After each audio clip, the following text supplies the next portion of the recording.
taškų greitam puolime. Ir geras žaidimas gynyba, manau, lėmė. Ypač trečiam kėlinukė, tada buvo iki 20 taškų. Reikia pripažinti, kad Rytas pataliojo gynybą ir gal esant vienam iš Žalgirio sąstatų aikštelėje, zoninė gynyba tokia pristabdė Žalgirio puolimą, sakysim, ir Rytas pradėjo vytis. Bet tas spurtas tiek ir gavosi. Krepšininkai, kurie jūs domina, kurie pateisino jūsų viltis, kuriems truputėlį trūksta, arba daug trūksta? Leiskit neatsakyti šitą klausimą.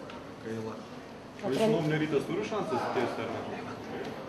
Tai šansų visada yra, kol nesibaigia.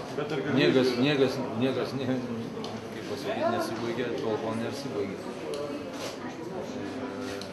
Ir mano pati asmeninė patirtis, kaip žaidėjo, sakysim, kalba, tai atrodo nėra šansų, apsiverčia viskas aukštyn.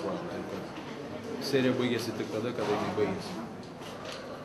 Rytas turėjo gerokai daugiau rungtynių pastaruoju metu, tai ar matosi, kad Žalgirio žaidėjai šviežesni, galbūt kažkokie? Aš manau, kad tas irgi padarė įtakos.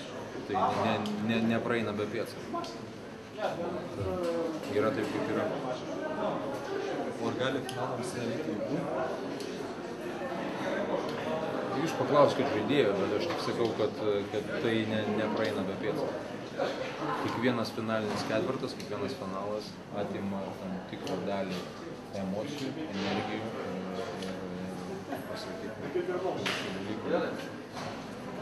Kažkokiam tai sezono momente Žalgiris irgi buvo panašios situacijos.